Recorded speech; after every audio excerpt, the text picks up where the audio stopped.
Welcome to Quick Speak, the English podcast. Today, we're looking at something really fundamental, habits. You know, how these small everyday actions can actually lead to, well, pretty big changes in life. That's right. It's fascinating when you think about it. Every day we have all these choices, so many possibilities. Right. Infinite possibilities. Yeah. But a lot of the time, we feel like we're just running on autopilot, doing the same things over and over. And often we struggle to make changes we actually want to make. It's this interesting conflict between what we decide consciously and what just happens automatically. Exactly. So today we're going to explore how these automatic patterns, these habits, actually form. Look at the science behind it. And also some practical ways to build good habits, things that can really help. And we'll touch on some of the trickier parts too, like why is it sometimes so hard? What are the debates around how habits really work? It's something that affects almost everything we do, often without us even realizing it. Why is it easier to just scroll on your phone than, say, pick up that book you wanted to read? Or why do you always seem to reach for a snack around 3 p.m.?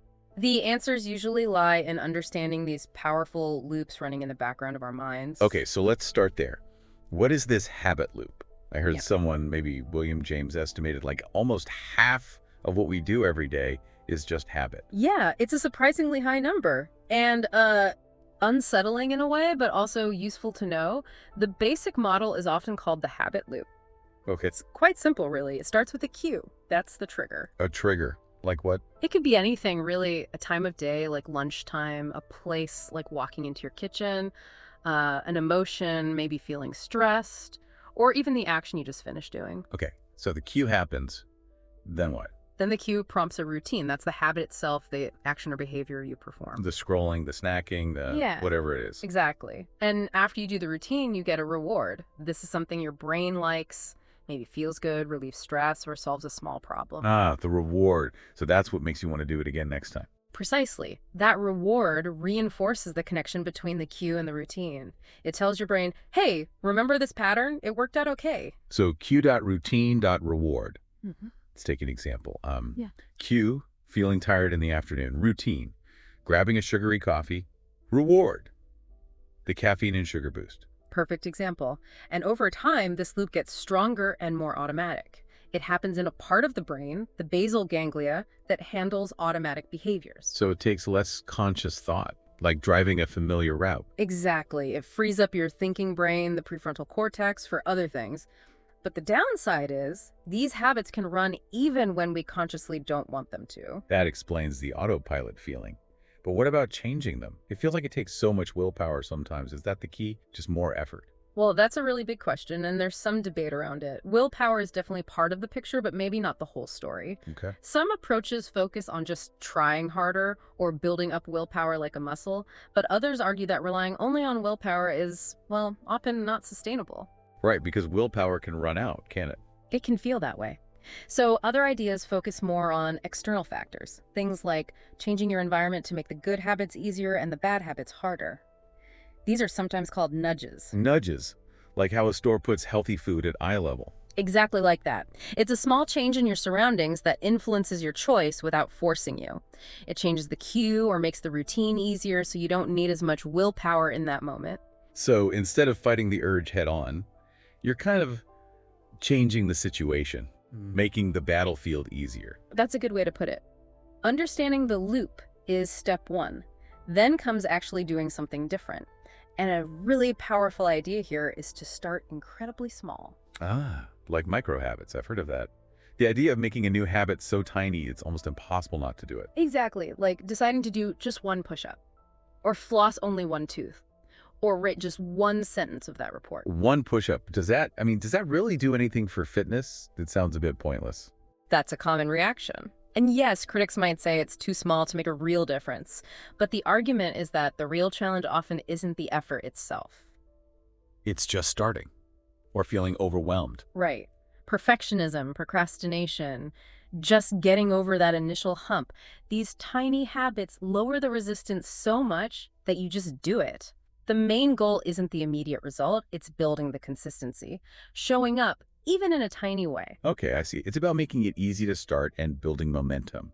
Like poking tiny holes in a big block of cheese, eventually they add up. That's a great image for it. And once you have that tiny action going, you can build on it using something called habit stacking. Habit stacking, how does that work? It's about linking a new habit you want to form to an existing habit you already do automatically every day. So you use the old habit as a trigger for the new one. Exactly. The existing habit becomes the cue. For example, after I brush my teeth existing habit, I will do one push-up new habit. Or after I pour my morning coffee existing habit, I will think of one thing I'm grateful for, new habit. Ah, I get it. Because you already reliably do the first thing, like pouring coffee, it serves as a really solid reminder for the next step. Precisely. It takes the guesswork out of when to do the new habit. It just slots naturally into your existing routine. Feels less like adding a whole new task. That sounds quite effective. Are there any catches? Well, the main caution is not to try and stack too many new things onto one existing habit at once. That can get overwhelming quickly. Maybe stick to adding just one or maybe two new small habits per anchor habit. Keep it simple. Okay, so we have micro habits to start, stacking to link them. What about that changing the environment idea you mentioned earlier, environment design? Yes, this is considered very powerful. It works on the principle that our surroundings have a huge impact on our behavior, often unconsciously. So how do you design your environment for better habits? It involves consciously setting up your space to make good choices easier and bad choices harder. Think about laying out your workout clothes the night before. So they're the first thing you see, making the cue obvious. Exactly. Or keeping healthy snacks visible and ready to eat in the fridge, while maybe putting the cookies on a high shelf out of sight. Removing friction for the good stuff, adding friction for the not so good stuff. That's the idea. You're using your physical space to support your goals, so you rely less on moment-to-moment willpower. Makes sense. But what if you don't have much control over your space? Or if adding more things just feels like clutter? That's a valid point. It doesn't work perfectly for everyone or every situation. And yes, if your space is already messy, adding more cues might just add to the noise. It needs to be intentional, making the right cues obvious and accessible. Okay, so build tiny habits, link them, shape your space. But life isn't perfect. What happens when you inevitably skip a day or mess up? Consistency seems key, but being too rigid sounds stressful. This is a really important area. You're right, consistency is powerful. Small actions repeated over time add up, but demanding perfect consistency every single day can backfire. How so? Well, if your rule is, I must do this perfectly every day, and then you miss one day, what happens? You feel like you failed? Maybe think, oh, well, I blew it, and just give up entirely. The all-or-nothing trap. Exactly. Research shows that rigid approach can lead to shame and make people quit. So a more helpful approach is often flexible persistence. Flexible persistence. Yeah, or sometimes people use a simple rule like never miss twice. The idea is accept that off days will happen. Life interferes. The goal isn't hitting a perfect streak. The goal is just getting back on track quickly. Right. Don't let one missed day turn into two or a week. Focus on resuming the habit as soon as possible. It prioritizes long-term progress over short-term perfection. That sounds much more sustainable. Yeah. Okay, what about tracking? Keeping a record of your habits. Does that help? It certainly can. This ties into the whole quantified self idea, using data about ourselves. Tracking your habits, maybe with an app or just a simple calendar, gives you feedback. You can see your progress. Yes, and seeing a chain of successful days, like a streak, can be very motivating. It reinforces the behavior. But I can also see how that can become stressful. Constantly monitoring everything. Absolutely. That's the other side of it. There's a risk of tracking fatigue or information overload. For some, it turns the habit into a chore, something you have to log, and that can actually kill your internal motivation. So the tool becomes the problem. Potentially, yes. So it's suggested to be mindful about how you track. Maybe focus on weekly goals instead of daily, or track milestones rather than every single instance. The tracking should feel helpful, not like another burden. Use the data, but don't get obsessed with the process. Makes sense. What about involving other people? Does accountability help? Definitely. Humans are very social. Yeah. And leveraging that can be a big boost for habit change. How does that work? Things like telling a friend your goal, joining a group with similar aims, or having an accountability partner you check in with.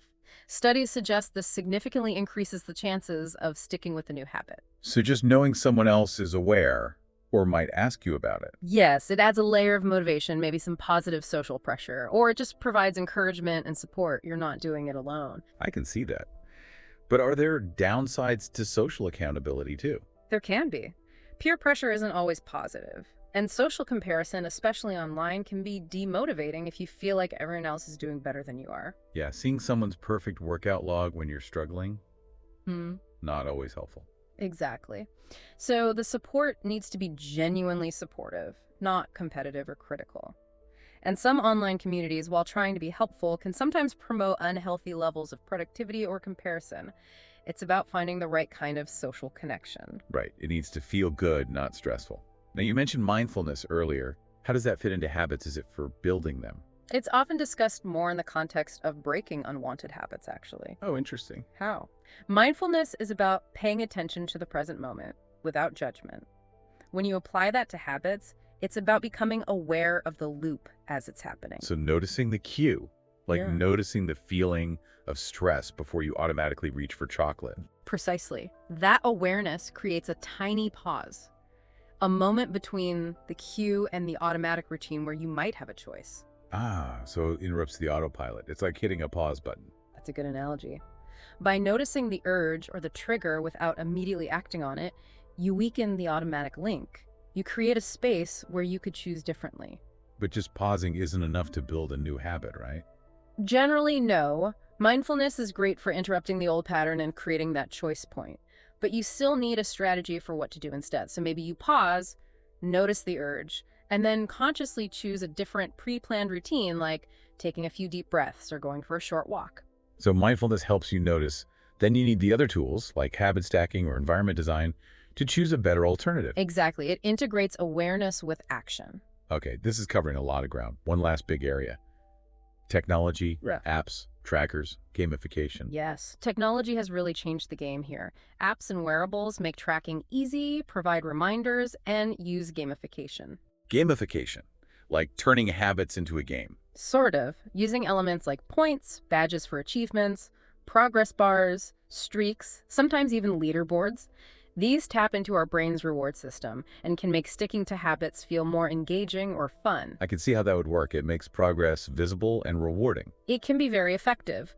But there are also important questions being raised. These tools are designed to keep us engaged, right? Yeah. So could they also nudge us towards behaviors that aren't actually good for us, or even become addictive themselves?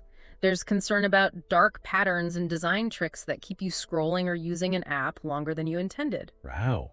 So the science of habit formation could be used to hook us on platforms, not just help us build healthy routines we choose ourselves. That's the ethical tightrope. The tools are powerful, which means the designers have a big responsibility. The future might bring even smarter tools, maybe using AI for personalized coaching. But we need to make sure the user stays in control. Transparency and user control are going to be really key. It shows how our personal habits are connected to these much larger technological systems. Okay, what a journey.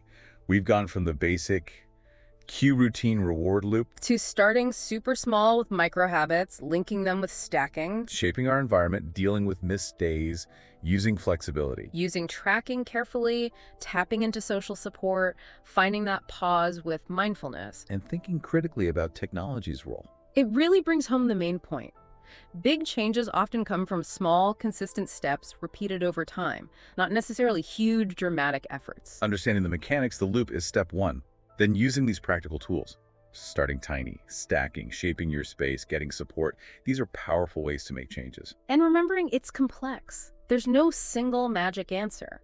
Flexibility matters, tracking can be tricky, willpower has limits, social influence can be mixed. Different things work for different people. Absolutely. So for you listening, maybe the question is, where could you start?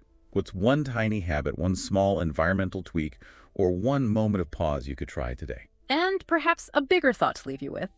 Considering how much our environment and technology shape our automatic behaviors, how much of our daily routine is truly our conscious choice?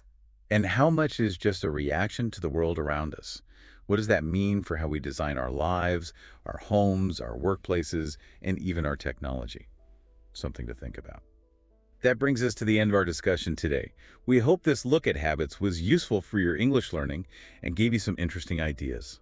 Remember, consistency is key, both in language learning and in building habits. Please subscribe to Quick Speak if you haven't already, and check out the description for a link to our website, where you can find vocabulary lists and exercises based on today's topic to help you practice your English. Thanks for listening. See you next time on Quick Speak.